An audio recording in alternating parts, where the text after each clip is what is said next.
பணிவான வணக்கங்கள். இங்கே ஆர்பிஎம் திரைப்படத்தினுடைய ட்ரெய்லர் லான்ச், அதை விட முக்கியமான ஒரு விஷயம் இங்கே நாங்கள் செய்யறது,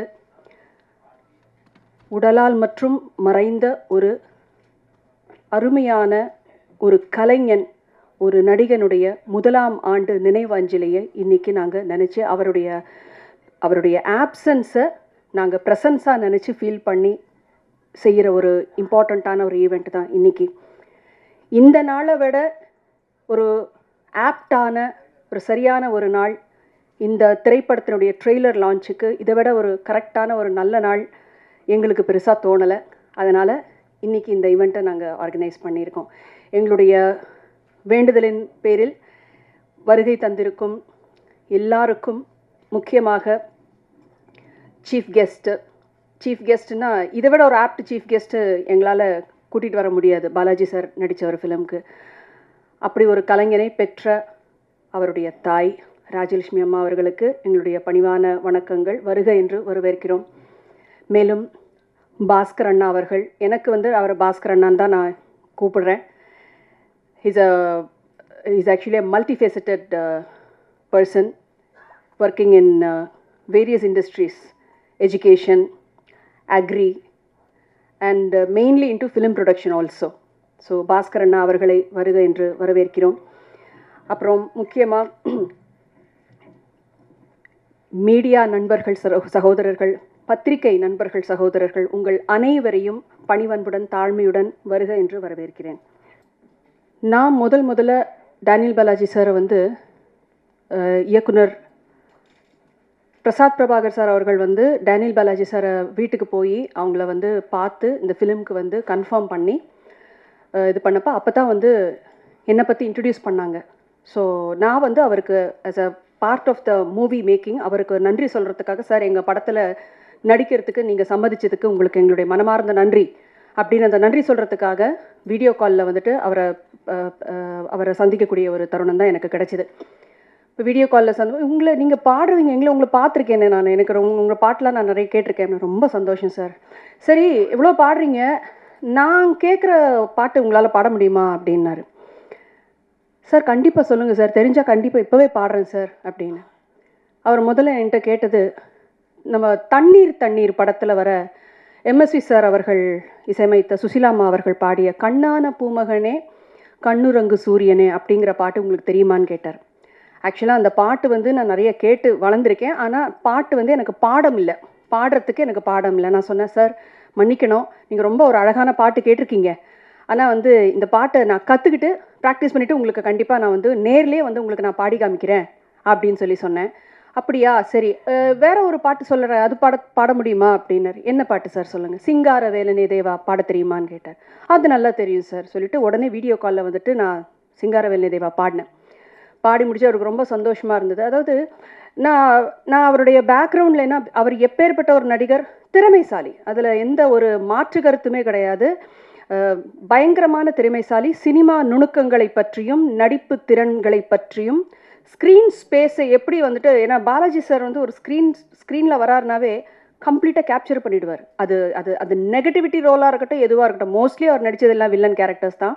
அந்த வந்தாலே நான் அந்த கண்ணுக்கு அவ்வளோ பவர் இருக்குது. அதுதான் முக்கியமாக சொல்லுவாங்க, ஒரு நடிகருக்கு கண்ணு பேசணும் அப்படின்னு சொல்லுவாங்க. நான் பெரியவங்க சொல்லி கேள்விப்பட்டிருக்கேன்.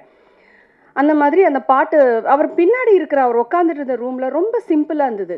நான் பிரசாத் சார்ட்ட கேட்டேன், என்னங்க இவர் இவ்வளோ பெரிய நடிகர், என்ன ரொம்ப சாதாரணமாக ஒரு கைத்துக்கட்டில் சிம்பிளாக அவர் பாட்டுக்கு சிம்பிளாக இருக்கார். அவர் இருக்கிற இடமும் அப்படி தான் இருக்குது, அவர் வாழ்ந்துட்டு இருக்கிற வாழ்க்கையும் அப்படி தான் இருக்குது. ஏன்னா யதார்த்தமான ஒரு வாழ்க்கை. ஏன்னா ஸ்க்ரீனில் எல்லாரும் பெரிய ஸ்டால்வாட்ஸாக இருக்கலாம், திறமைசாலிகளாக இருக்கலாம், ஆனால் நிஜ வாழ்க்கையில் எல்லாருமே அவங்கவுங்க அம்மா அப்பாவுக்கு பிள்ளை, கணவருக்கு மனைவி, மனைவிக்கு கணவன், பிள்ளைங்களுக்கு தாய் தகப்பன், இவ்வளோதான் ஒரு குடும்பம், ஒரு ஹியூமன் பீயினோட லைஃபே ரிவால்வ் ஆகிறது இவ்வளோக்குள்ளே தான். எனக்கு ரொம்ப ஆச்சரியமாக இருந்தது அவருடைய சிம்பிளிசிட்டி. அப்புறம் இந்த பாட்டை செய்ய இவ்வளோ மாதிரி கேட்டார். ஒரு இவ்வளோ நம்மெல்லாம் பார்த்து ரொம்ப மெச்சி ரொம்ப சந்தோஷப்பட்ட ஒரு நல்ல ஒரு ஆர்டிஸ்ட் நம்ம படத்தில் வேறு நடிக்கிறாங்க பாலாஜி சார். அவர் கேட்டு இந்த பாட்டை கற்றுக்கிட்டு பாடணும்னு சொல்லி ஒரு ஃபியூ டேஸில் அந்த பாட்டை உட்காந்து படித்து நோட்ஸ் எடுத்து நான் வந்து வாய்ஸ் நோட்டாக அனுப்பினேன். ஏன்னா அவரை பார்க்கக்கூடிய சந்தர்ப்பம் கிடைக்கல. அதனால இது வந்து எக்ஸ்டெண்ட் ஆகக்கூடாது, ஒரு ஆசையாக கேட்டார் அப்படின்னு சொல்லிட்டு அதை வாய்ஸ் நோட்டாக நான் அனுப்பினேன். பிரசாத் சார் வந்து பாலாஜி சாருக்கு அனுப்பியிருப்பார்னு நினைக்கிறேன். அந்த பாட்டை ஒரு சில காரணங்களுக்காக நான் அந்த பாட்டை இப்போ பாட விரும்புகிறேன். ஏன்னா அந்த பாடல் வரிகள் என்ன சொல்கிறதுனா, இன்றைக்கி இருக்கிற தேதிக்கு அந்த மறைந்த அந்த ஆத்மாவுக்கு அது ரொம்பவே வந்து பொருந்தும். அதனால் வந்து வித் யுவர் பர்மிஷன் அந்த பாடலை ஜஸ்ட் நான் மாத்திரம் தான் பாட போகிறேன். No instrument, nothing. பாடலாமா? கேட்குறீங்களா? இந்த பாட்டை இப்படி ஒரு தருணத்தில் உங்கள் முன்னாடி நான் பாடுறதுக்கு இப்படி ஒரு வாய்ப்பு வரும்னு நான் எதிர்பார்க்கல. இது சந்தோஷப்படுறதா இல்லை வருத்தப்படுறதான்னு எனக்கு தெரியல. இல்லைடா, இது நான் பாடுறதுக்கு தான். இது போதும், பிரச்சனை.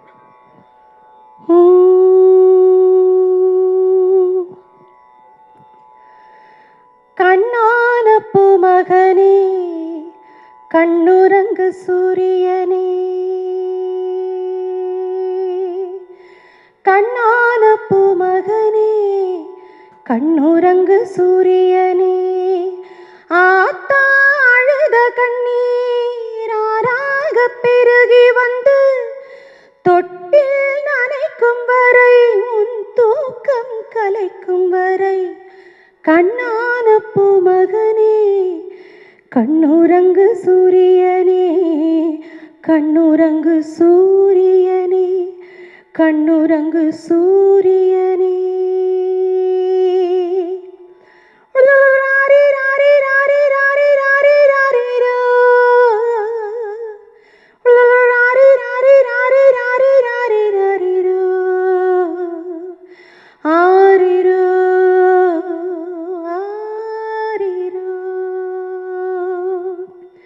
ஊத்துமல தண்ணீரே, ஏ உள்ளங்கை சக்கரையே,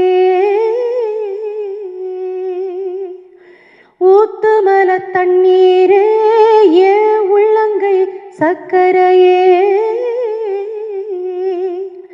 நீ நான் பெத்த தங்கரதம் இடுப்பில் உள்ள நந்தவனம், நீ நான் பெத்த தங்கரதம் இடுப்பில் உள்ள நந்தவனம், காயப்பட்ட மாமனின்று கண்ணுறக்கம் கொள்ளவில்லை, சோகப்பட்ட மக்களுக்கு சோறு தண்ணி செல்லவில்லை, ஏகப்பட்ட மேகம் உண்டு மழை பொழிய உள்ளமில்லை, கண்ணான பூமகனே, கண்ணுறங்கு சூரியனே, கண்ணுறங்கு சூரியனே, கண்ணுறங்கு சூரியனே.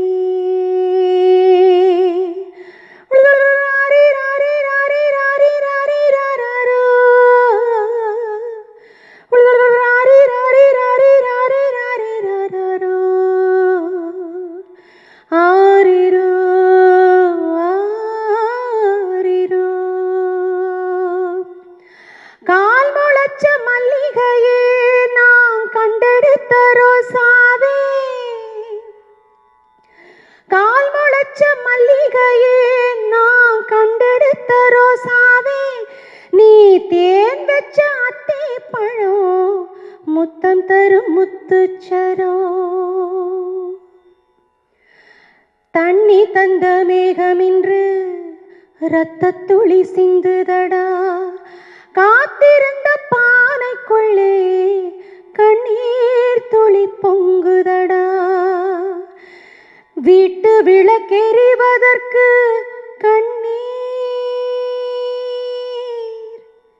என்ன இல்லையடா, கண்ணான பூமகனே, கண்ணுறங்கு சூரியனே, ஆத்தா அழுத கண்ணீராக பெருகி வந்து தொட்டில் நனைக்கும் வரை, உன் தூக்கம் கலைக்கும் வரை, கண்ணான பூமகனே, கண்ணுறங்கு சூரியனே, கண்ணுறங்கு சூரியனே. ஆரிராரிராரிரோ, ஆரிராரிரா.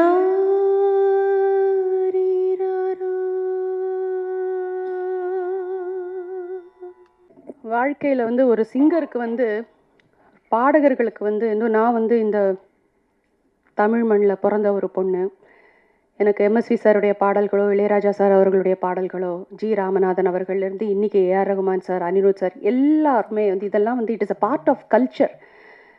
நம்ம இந்த மண்ணுடைய மனம்னு சொல்லுவாங்கல்ல, அது மாதிரி வளர்ந்த ஒரு பொண்ணு தான் நான்.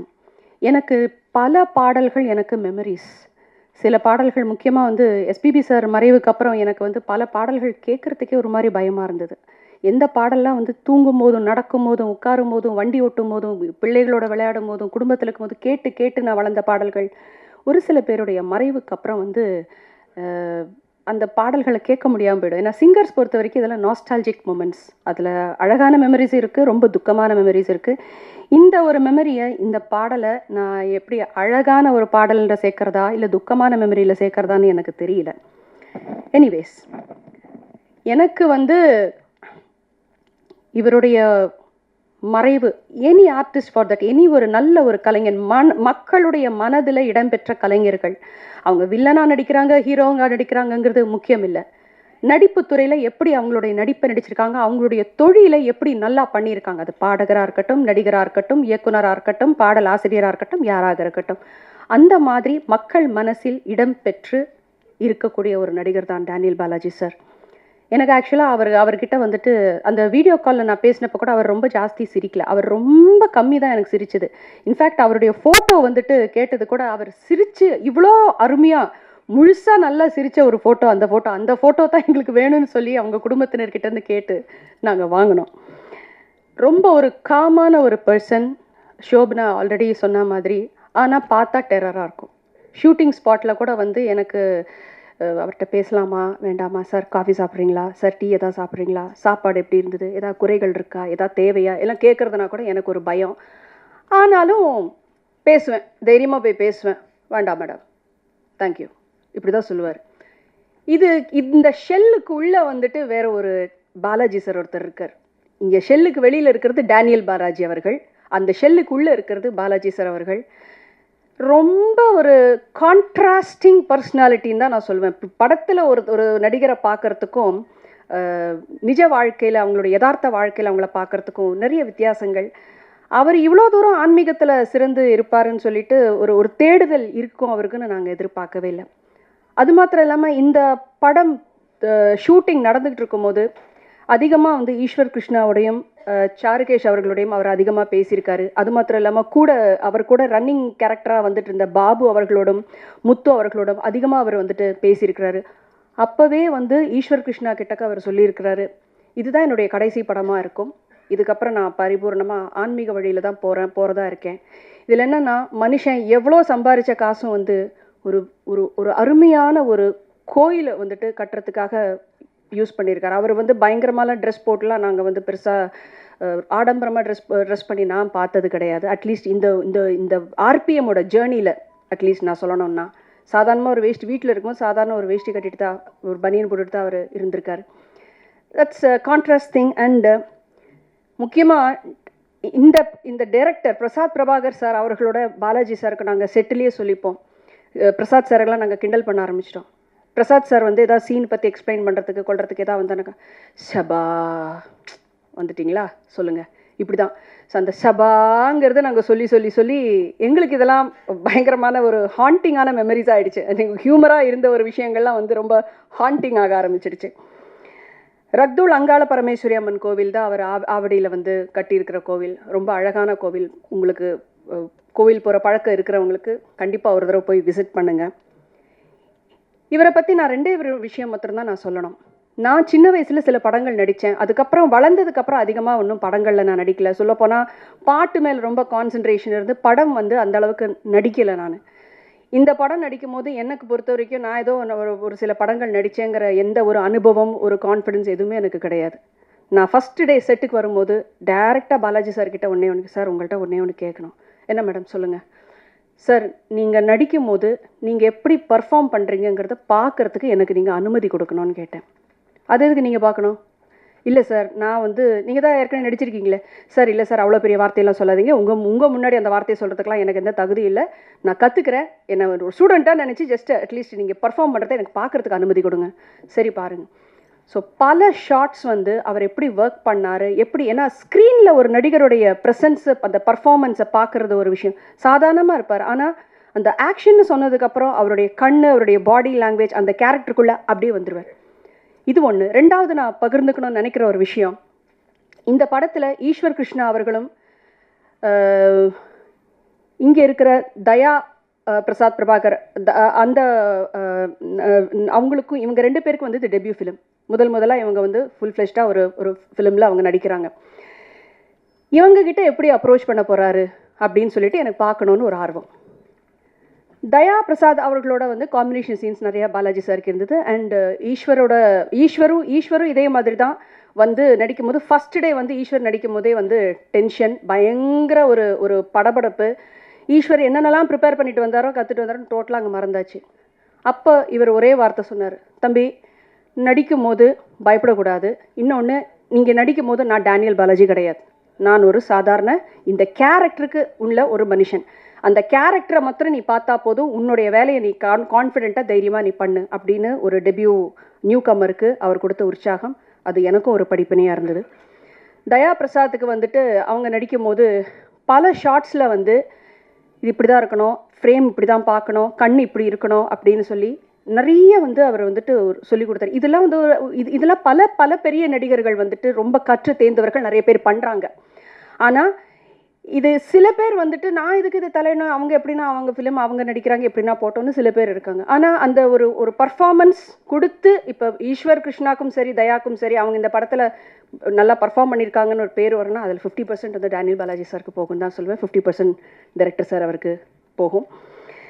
ஸோ இந்த விஷயங்கள் ஷேர், அதுவும் இல்லாமல் இந்த படம் வந்துட்டு it's a suspense thriller. Daniel Balaji சாருக்கு வந்து உங்களுக்கு எவ்வளோ தூரம் தெரியும் தெரியல, லேஸில் ஒரு ஸ்கிரிப்டை அவர் ஒத்துக்க மாட்டார். லேஸில் ஒரு ஸ்கிரிப்டை கன்வின்ஸே பண்ண முடியாது. அதுவும் இல்லாமல் இந்த க்ரைம் சஸ்பென்ஸ் த்ரில்லர் மாதிரி இருக்கிற மூவிஸை 1008 லாஜிக் இருக்கணும். ஒவ்வொரு சீனுக்கும் அந்த கதை மூவ் ஆகிற விதங்கள் எல்லாத்துக்குமே அந்த லாஜிக் இருக்கணும். அதில் பிரசாத் பிரபாகர் சார் வந்து ரொம்ப அழகாக கதையை விவரித்து அவருடைய கதாபாத்திரத்தினுடைய தன்மை என்ன எதுன்னு ஃபிலிமை பற்றி ரொம்ப கரெக்டான கன்ஸ்ட்ரக்ஷன், அந்த ஒரு ஃப்ரேம் ஒர்க்கு கரெக்டாக கொடுத்து, அதுக்கப்புறம்தான் பல மீட்டிங்குகளுக்கு அப்புறம்தான் வந்து பாலாஜி சார் வந்து இந்த படத்தை வந்துட்டு நடிக்கிறதுக்கு ஒத்துக்கிட்டாரு. அந்த மாதிரி ஒரு பரிபூர்ண உழைப்பு ஆர்பிஎம் டீம் எல்லாருமே இதில் ஒர்க் பண்ணியிருக்கிற ஆர்டிஸ்ட்டும் சரி, இதில் ஒர்க் பண்ணியிருக்கிற டெக்னீஷியன்ஸும் சரி, ஒரு பரிபூர்ண உழைப்பு மூலமாக வந்துட்டு இருக்கிற ஒரு ப்ரொடக்ஷன் தான் ஆர்பிஎம். இந்த திரைப்படத்துக்கு உங்கள் எல்லாருடைய பேராதரவும் ஆசீர்வாதமும் நல்ல குட் விஷஸும் எங்களுக்கு என்றைக்குமே இருக்கணும். இன்னும் மேலும் மேலும் உழைக்கிறதுக்கு எங்கள் டீம் நாங்கள் தயாராக இருக்கோம். மேலும் மேலும் நல்ல ஆப்பர்ச்சுனிட்டிஸ், இந்த படத்தில் நடித்தவங்க ஒர்க் பண்ணவங்க எல்லாருக்குமே இன்னும் வாழ்க்கை இன்னும் நல்லபடியாக உயரணும் அப்படின்னு சொல்லிட்டு நான் மனசார வேண்டிக்கிறேன். அது மாத்திரம் இல்லாமல் இன்றைக்கி நாள் வந்து அவர் இறந்த நாளாக இருக்கலாம், ஆனால் இன்றைக்கி ரொம்ப விசேஷம். இன்றைக்கி சூரிய கிரகணம் நடந்துக்கிட்டு இருக்கு. அது மாத்திரம் இல்லாமல் நிறைய கிரகங்களோட சேர்க்கை, ரொம்ப நல்ல விஷயம். இந்த உலகத்துக்கே வந்து நிறைய நன்மை நடக்கக்கூடிய ஒரு தினமாக எல்லாரும் சொல்கிறாங்க. அந்த ஆசீர்வாதம் எல்லாருக்கும், நம்ம எல்லாருக்குமே கிட்டட்டும் அப்படின்னு சொல்லி வேண்டி எனக்கு இந்த வாய்ப்பை அளித்த ஆர்பிஎம் டீம் அவர்களுக்கு நன்றி தெரிவித்து விடைபெறுகிறேன். நன்றி, வணக்கம். அனைவருக்கும் நன்றி, வணக்கம். பாலாஜி பற்றி சொல்லணுன்னா, பாலாஜி சின்ன குழந்தையிலேருந்தே ரொம்ப பக்தி. 3 வயசு குழந்தையிலேருந்தே அவனுக்கு பக்தி. எது கொடுத்தாலும் வந்து சாமிக்கு தான் வாங்குவான். பழம், பூ. இது ஸ்கூலுக்கு போயிட்டு வரும்போது அதையே தான் வாங்கிட்டு வருவான். வரும்போது பை வாக்கிங்கில் வந்துடுவான், பஸ்ஸில் வரமாட்டான். ஏதுனா நான் வாங்கிட்டு வந்தேன் அப்படின்னு சொல்லுவான். அப்படி தான் எல்லாமே அவனுக்கு பழக்கம். காலேஜ் போன பிறகும் அதே ஹேபிட் அவனுக்கு விடாத இருந்தது. இப்போவும் அதே தான். நடித்த பிறகும் அவனுக்கு அவனுடைய இதெல்லாம் வந்து கோயிலுக்காக தான் செலவு பண்ணி ரொம்ப அழகாக கட்டியிருக்கான். நீங்கள் எல்லோரும் வரணும். அவன் நடித்த படம் நீங்கள் எல்லாரும் பார்த்து அவனை ஆசீர்வதிக்கணும். கண்டிப்பாக பாருங்கள். என்ன சொல்கிறதுன்னு தெரியல. தாயே பரமேஸ்வரி,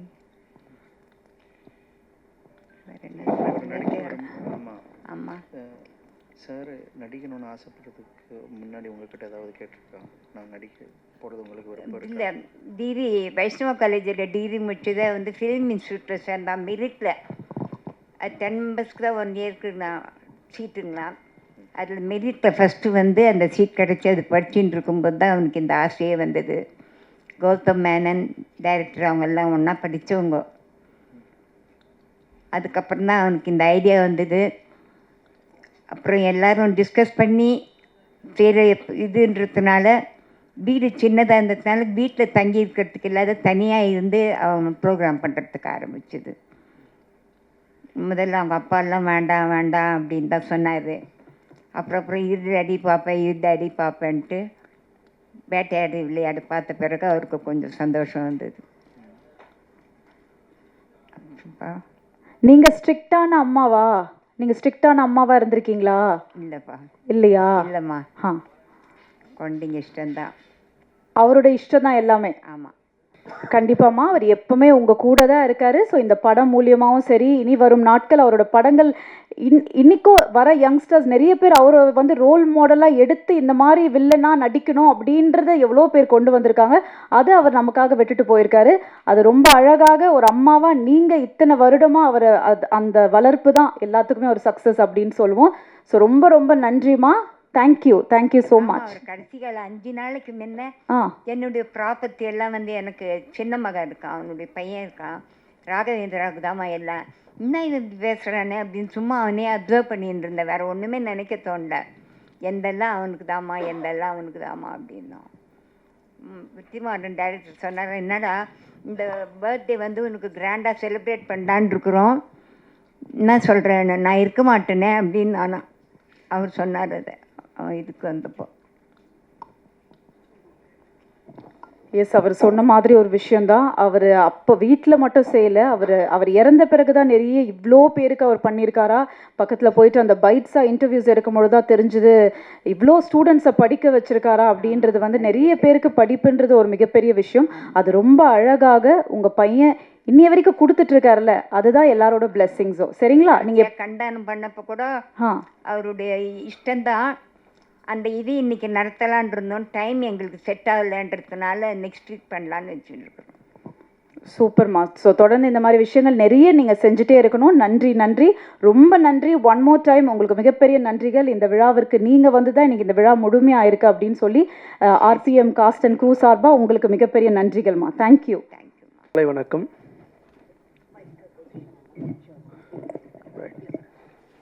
அனைவருக்கும் மாலை வணக்கம். இந்த இனிமையான தருணத்தில் என்னை சிறப்பு விருந்தினர் அழைத்ததற்கு சகோதரி கல்பனா அவர்களுக்கு மிக்க நன்றி. மற்றும் இங்கே வந்திருக்க பத்திரிகையாளர்கள் அனைவருக்கும் நன்றி. திரைப்படத்துறையில் வந்து என்னுடைய பயணம் வந்து சமீப காலமாக தான் ஆரம்பித்தது. நான் பேசிக்கலி சாஃப்ட்வேர் இன்ஜினியர். ஒரு 30 வருஷமாக ஒரு 5 கண்ட்ரியில் ஒர்க் பண்ணிவிட்டு அப்புறம் then serial entrepreneur, agriculture, food product, and then infrastructure, and then அரசாங்கத்துடைய பயணம். அப்படி பல பயணத்தில் வரும்போது நிறைய நாடுகளுக்கு போகும்போது எல்லாரும் குழந்தைங்கள இருக்கும்போது நிறைய சினிமா பார்த்தது. காலேஜில் படிக்கும்போது சொல்லவே தேவையில்லை. நீங்கள் திருச்சியில் படிக்கும்போது பார்த்தோன்னா வாரம் 2 சினிமா பார்ப்போம். அதுக்கப்புறம் வேலை நிமித்தமாக வெளிநாடுக்கு போகும்போது அந்த தொடர்பு வந்து ஆல்மோஸ்ட் கட் ஆகிடுது. அதுக்கப்புறம் பிஸ்னஸ் ஆரம்பித்ததுக்கப்புறம் பார்த்தா வெளிநாடுகளில் அதுக்கப்புறம் சினிமா பற்றி ஒரு பெரிய அபிப்பிராயம் கிடையாது. உண்மையை சொல்ல போனாக்கா வெளிநாடுகளுக்கு போய் அங்கே தமிழர்கள் பேசும்போது தான் அது மேலே ஒரு ஈர்ப்பே வந்தது. ஏன்னா இன்றைக்கி உங்களுக்கு தெரியுமா தெரியாதது, இது மலேசியா, சிங்கப்பூர், இந்த மாதிரி ஏஷியன் கண்ட்ரியில் இன்றைக்கி தமிழ் மொழி பேசுகிறாங்கன்னு கேட்டேன்னா அதுக்கு முதல் காரணம் திரைப்படம் மட்டுமே தான். வேறு எதுவுமே நீங்கள் சொல்ல முடியாது. நீங்கள் போனவங்களுக்கு தெரியும். ஏன்னா அங்கே பள்ளி படிப்பில் வந்து தமிழ் பாடம் கிடையாது.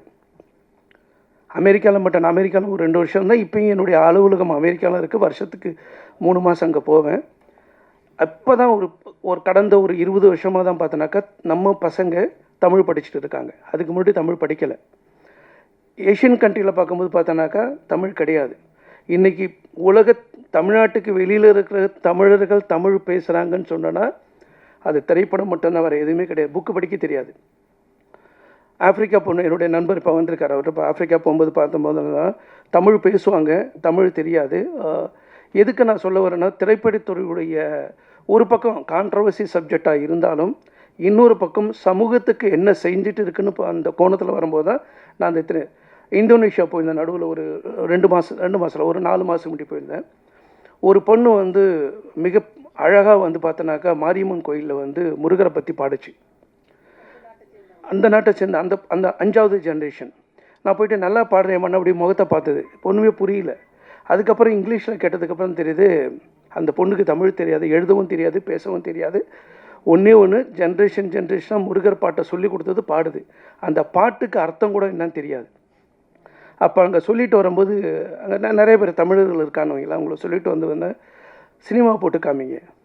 அந்த ஒரு மொழி மேலே ஒரு ஆர்வம் வரணும்னா சினிமா தான் பார்க்கணும். வேறு எதுவுமே புக் எடுத்து படிக்க சொன்னால் புக்கில் வந்து எழுத்து வளைவாக இருக்கணும், அவங்களை படிக்க தெரியாது. ஸோ அதற்கு காரணமாக தான் திரைப்படத்தின் மேலே ஒரு ஈர்ப்புன்னு சொல்லுங்களேன், ஈர்ப்பு வந்தது.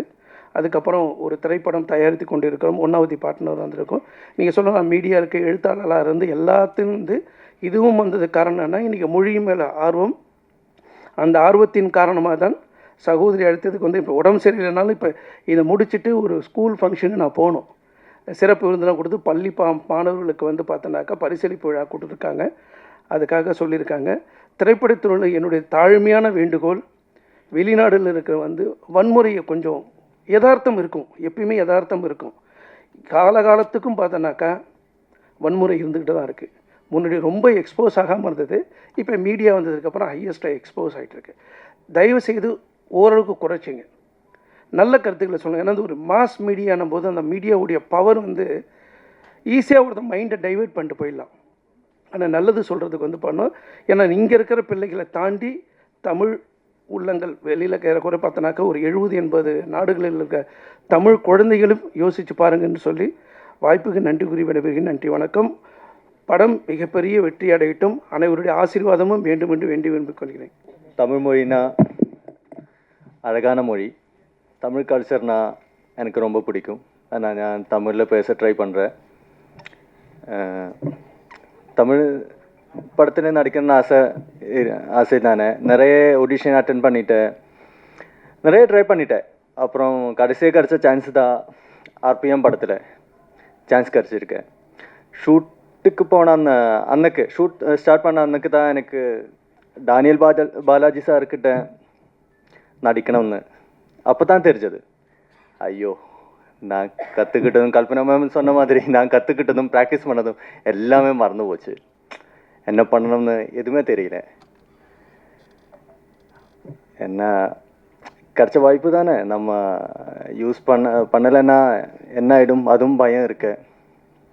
அப்போ தான் பாலாஜி சார் வந்து என்கிட்ட தோளில் தட்டி சொன்னேன். அவர், டேய் தம்பி, நான் டானியல் பாலாஜி கிடையாது, நான் சமீர், இந்த படத்தோட கேரக்டர். நீங்கள் அது மட்டும் மனசில் ஞாபகப்படுத்தா போதும். நான் சல்மான் தான் இந்த படத்தோட கேரக்டர். நீங்கள் அது மட்டும் நினச்சா போதும், நீ கான்ஃபிடெண்ட்டாக நடிங்க, பரவாயில்ல, உனக்கு முடியும் சொன்னார். அப்படி தான் எனக்கு ஒரு மனசுக்கு ஒரு கான்ஃபிடன்ஸ் எல்லாமே கிடச்சிருக்கேன், ஒரு தைரியம் வந்துச்சு. ஆனால் நான் பாலாஜி சாரை நான் என்னோட குருவாய் கண்டுட்டு இருக்கேன். இல்லை, நிஜம்தான், என்னோட குரு தான். எனக்கு நிறைய டிப்ஸ் அவர் சொல்லி தந்தார்.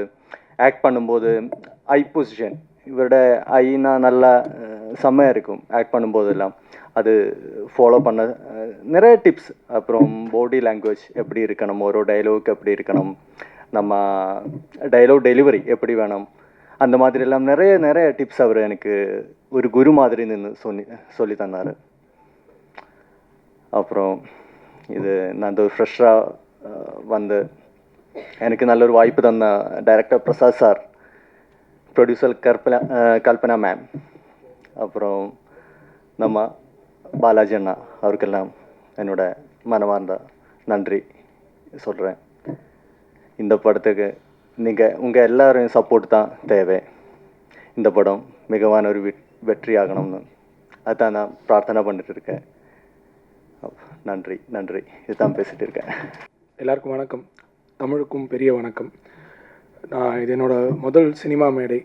ரொம்ப முக்கியமான நாளாக நான் இதை பார்க்குறேன். இந்த மேடையும் இந்த நாளும் எத்தனை வருஷத்துக்கு அப்புறம் திரும்பி பார்த்தாலும் என்னோட கோர் மெமரியில் கண்டிப்பாக இருந்துகிட்டே இருக்கும். நான் இந்த படத்தில் ஓப்பனிங் சாங் எழுதியிருக்கேன். அதுக்கு வாய்ப்பு தந்த பிரசாத் சாருக்கும் கல்பனா மேமுக்கும் ஒரு பெரிய பெரிய பெரிய பெரிய நன்றி. சார் வந்து இந்த வாய்ப்பு எனக்கு கொடுத்ததுக்கு அப்புறமா இருக்கிற ப்ராசஸ் எல்லாத்தையுமே எனக்கு மெமரபுளாக ஆக்கிக்கிட்டே இருக்கணுன்றதுல ரொம்ப பர்டிகுலராக இருந்துகிட்டே இருந்தார். ஒரு இதையுமே இது என்னோடய முதல் வாய்ப்புன்றதுனால இது எனக்கு மைல் ஸ்டோனாக மாற்றிட்டே இருக்கணுன்றதில் வந்து சார் பர்டிகுலராக இருந்துகிட்டே இருந்தார்.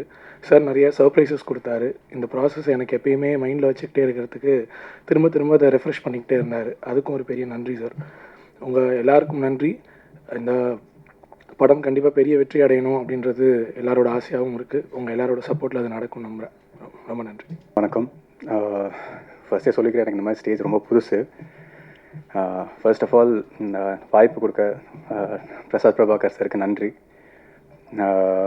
இந்த ஹார்ட் பீட்டுக்கு முன்னாடி நடித்த படம் இது. ஸோ நான் ஃபர்ஸ்ட் டே அங்கே ஷூட்டுக்கு போன எக்ஸ்பீரியன்ஸ் நான் கொஞ்சம் ஷேர் பண்ணிக்கிறேன். ஒவ்வொரு ஃபர்ஸ்ட் ஷாட்டே எனக்கு அங்கே போனதுக்கப்புறம் தான் தெரிஞ்சு மோஸ்ட் ஆஃப் த சீன்ஸ் எனக்கு டேனியல் பாலாஜி சார் கூட தான் எனக்கு இருக்குன்னு. ஸோ ஃபர்ஸ்ட் 1-2 சீன்ஸ் எனக்கு சோலோவாக ஷார்ட்ஸ் இருந்துச்சு, நான் பண்ணிட்டேன். அதுக்கப்புறம் அவரோட தான் காம்பினேஷன் சீன்ஸ் அப்படின்னு சொன்னப்போ அவரோட என்ட்ரி அப்படியே வந்தார். வரும்போது கொஞ்சம் நர்வஸ் ஆச்சு. நர்வஸ் ஆகணும்னா அவர் கூப்பிட்டு ஏன் நர்வஸ் ஆகுறீங்க அப்படின்னு கேட்டார். இல்லை சார், எனக்கு முன்னாடி நான் வேட்டையாடு விளையாட உன்னோட படத்தை பார்த்துட்டு ஃபர்ஸ்ட் டைம் ஒரு கேரக்டர் பார்த்து நான் தியேட்டரில் பயந்து இருந்த ஒரு கேரக்டர், அதனால் அது இப்போவும் உங்களை பார்க்கும்போது அந்த ஒரு ஞாபகம் தான் எனக்கு வந்துச்சு அப்படின்னு அவர் சிரிச்சிட்டே சொன்னார். நீங்கள் அதெல்லாம் எதுவுமே யோசிக்காதீங்க, இந்த இடத்துல நீங்கள் ஒரு ஆக்டர், நானும் ஒரு ஆக்டர், அவ்வளோதான். ஸோ கேரக்டராக நீங்கள் என்ன பண்ணணுமோ அது பண்ணிக்கோங்க, ஜாலியாக இருங்க, நம்ம ஃப்ரெஷ்ஷாக அப்படியே பண்ணிக்கலாம் அப்படின்னாரு. ஸோ அந்த ஒரு பூஸ்ட் எனக்கு அதுக்கப்புறம் அந்த சீன்ஸ் எல்லாமே அதனால எனக்கு மேபி நல்லா வந்துச்சோ இல்லை என்னமோ தெரில. அண்ட் முக்கியமாக அவர் ஒன்று சொன்னார், எனக்கு இப்போ வரைக்கும் ஹெல்ப்ஃபுல்லாக இருக்கிறது ஒரு இதுக்கும் ஒரு கேரக்டர் எப்படி ப்ரிப்பேர் பண்ணுறதுன்னு சொன்னார். அது இன்னைய வரைக்கும் இப்போ ஒரு சின்ன சின்ன ரோல்ஸ் நான் பண்ணுறதா இருந்தாலும் அது எனக்கு ரொம்ப இப்பவும் ஹெல்ப்ஃபுல்லாக இருக்குது. சின்ன சின்ன இன்ஸ்டன்ஸ் தான். அவர் எல்லோரும் சொல்கிற மாதிரி அந்த ஒரு கண் வைக்கிறதா இருக்கட்டும், ஒரு பாடி லாங்குவேஜ், ஒரு கேரக்டர் ப்ரிப்பேர் பண்ணுறது, பேசிக்லி ஃப்ரம் ஸ்க்ராச் எல்லாம் ப்ரிப்பேர் பண்ணுறது அவர் நிறையா அதை எக்ஸ்பிளைன் பண்ணார், எப்படி ப்ரிப்பேர் பண்ணுன்ற அந்த ஒரு ரீதி. ஸோ அது எனக்கு இப்போ வரைக்கும் ஹெல்ப்ஃபுல்லாக இருக்குது. கண்டிப்பாக த்ரூ அவுட்டாக என்னோடய கெரியரில் அது ரொம்பவே ஹெல்ப்ஃபுல்லாக இருக்கும் அவரோட இது. அண்ட் ஸ்க்ரீன் ஸ்பேஸ் அப்படின்னு பார்க்கும்போது கல்பனா மேம் கூட ஒரு சீன் நான் நடிச்சிருக்கேன் மோஸ்ட்லி. இல்லை அந்த சீன் மோஸ்ட்டாக நிறைய இடத்துல பேசப்படும்னு நினைக்கிறேன், நானும் அதை வேண்டிக்கிறேன். அண்ட் இந்த எல்லாரும் மாதிரியும் நாங்களும் இந்த படத்துக்கு ரொம்பவே நல்லா எஃபர்ட்ஸ் போட்டிருக்கோம், ரொம்ப நல்லா வந்திருக்குன்னு நம்புகிறேன். அண்ட் நீங்களும் உங்களோட சப்போர்ட் ரொம்பவே தேவை. Please do support is. And இந்த படத்தை நல்லா வந்திருக்குது, ப்ளீஸ். Yeah, thank you. படத்தை பற்றி பேசுகிறதுனா இது பேசுகிற மொழியே இல்லை, இது காட்சியோடது. ஆக்சுவலி நான் என்னால் என்னென்ன முடியுமோ அதோட மேக்ஸிமம் நான் பண்ணியிருக்கேன். அதுக்கு உங்களோட அனைவரோடையும் சப்போர்ட் வேணும். முக்கியமாக என்னென்னா, சோனி மாதிரி ஒரு பெரிய ஒரு கம்பெனி பேன் இண்டியா ரிலீஸ் பண்ணுறதுக்கு இந்த படம் எடுத்துறதுக்கு ஃபஸ்ட்டாக நான் நன்றி சொல்ல சோனிக்கிட்ட. அதுக்கப்புறம் என்னென்னா, இந்த படம் இந்த அளவுக்கு கொண்டு வர்றதுக்கு நிறைய ஆட்கள் எனக்கு சப்போர்ட் பண்ணியிருக்காங்க, ஆக்டர்ஸ், டெக்னீஷியன்ஸ் அனைவரும். அப்புறம் சக்ஸஸ் பண்ணதுக்கப்புறம், இது முடிஞ்சதுக்கப்புறம் இனிமேல் என்ன வேணும்னா, நான் என்ன பண்ணாலும் நீங்கள் சொன்னால் மட்டும்தான் மக்கள் கேட்பாங்க. நான் கையெடுத்து கும்பிட்றதுக்கு என்ன காரணம்னா, நீங்கள் சப்போர்ட் பண்ணுங்கள். ஏன்னா டேனியல் பாலாஜி சார் கிட்டத்தட்ட ஒரு 1.5 வருஷத்துக்கு மேலே ஆச்சு அவரோட படம் வந்துட்டு. அது ரொம்ப அழகாக நடிச்சிருக்காங்க. டேனியல் பாலாஜி சார் நடிக்கும்போது சாதாரணமாக ஓவர் எக்ஸ்போஸ்டாக நடிப்பாங்க. ஆனால் இதில் அவரை சட்டிலாக அண்டராக நடிக்க வச்சுருக்கேன் நான். ஒரு விஷயத்த இப்படி பார்க்குறதுக்கு பதிலாக, சார் நீங்கள் ரொம்ப ரொம்ப சட்டிலாக நடிங்க, உங்களோட ஓவர எக்ஸ்பிரஷன்ஸ் தான் ஜாஸ்தியாக நாங்கள் பார்த்துருக்கோம். ஆனால் நீங்கள் உங்களுக்கு சில டைமில் உங்களுக்கு பயங்கரமாக கோவம் வரும், ஆனால் சிரிக்காதீங்க, உங்கள் மைண்டில் தான் அந்த கோவெல்லாம் பார்க்கணும், ஆனால் எங்களுக்கு அது புரியணும். அதனால தான் உங்களால் சொல்லுங்கள் சார் அப்படி தான் சொல்லுவாங்க. ஏன்னா அவருக்குள்ளே ஒரு டைரக்டர் இருக்குது, அவருக்குள்ளே ஒரு ரைட்டர் இருக்குது, அவருக்குள்ளே ஒரு ப்ரொடக்ஷன் கண்ட்ரோலர் இருக்குது, அவருக்குள்ளே ஒரு ப்ரொடியூசர் இருக்குது, எல்லாமே இருக்குது. அவரெல்லாம் ஈஸியாக ஏமாற்றவே முடியாது.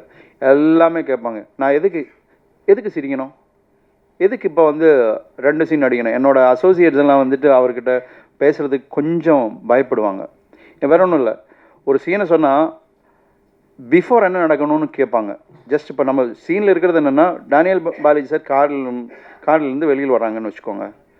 அவர் என்ன ஃபஸ்ட்டு ஸ்கிரிப்ட் கொடுக்குற அந்த பையன்கிட்ட கேட்பேன், சரி இறங்குறாங்க, அதெல்லாம் எனக்கு புரியுது, நான் இப்போ எங்கேருந்து வரேன் சார், அது ஸ்கிரிப்டில் இல்லை சார். தம்பி, நான் இப்போ ஹாஸ்பிட்டல்லேருந்து வரீங்களா இல்லை நான் சினிமா பார்த்துட்டு வரீங்களா, அந்த இமோஷன்ஸ் எனக்கு கேரி அவுட் பண்ணோன்னா நீ எனக்கு பிஃபோர் சொல்லியே ஆகணும். அந்த அளவுக்கு ஸ்கிரிப்டை பற்றி சினிமாவை பற்றி ரொம்ப நல்லா புரிஞ்சுக்கிற ஒரு பர்சன்கிட்ட ஒர்க் பண்ணுறது எனக்கு பெருமையாக இருக்குது. அவர் கூட ஒர்க் பண்ணுற ஒவ்வொரு நிமிஷமும் ஒவ்வொரு நொடிகளும் என்னோடய மெமரியில் ஆயுட்காலம் எப்போவுமே நிற்கும். நீங்கள் ப்ரெஸ் மீடியாஸ் எல்லாமே வந்து எங்களுக்கு சப்போர்ட் பண்ணோம்.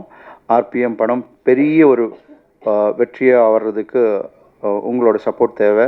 இதுக்கப்புறம் இப்போது சில பேர் சொல்லுவாங்கள்ல, சில பேரோட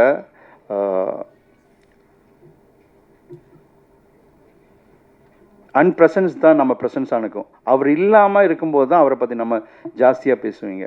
அந்த மாதிரி ஒரு பர்சன்னா பாலாஜி சார். இங்கே வந்து அம்மா கிட்ட எனக்கு என்ன சொல்ல வேண்டியன்னா, அவர் எங்கிட்ட சொன்ன ஒரு விஷயம், சார் சீக்கிரம் முடிங்க சார். என்ன சார் சீக்கிரம் முடிக்க என்ன காரணம்?